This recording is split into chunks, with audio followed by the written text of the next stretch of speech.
আসসালামু আলাইকুম রহমতুল্লাহি ওবরাকাতুহ। আশা করি আল্লাহর রহমতে সবাই ভালো আছেন। আলহামদুলিল্লাহ আমিও ভালো আছি।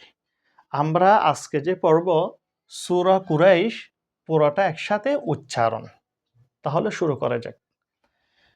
বিসমিল্লাহির রহমানির রহিম।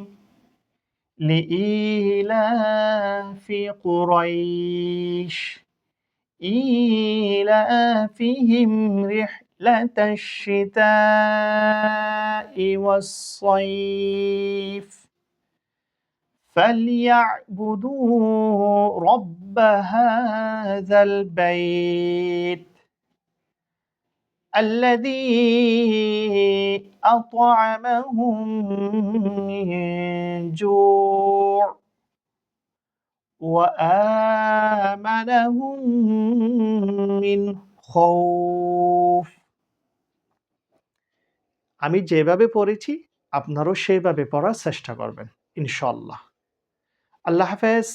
আসসালামু আলাইকুম ওয়া রাহমাতুল্লাহি ওয়া বারাকাতুহু।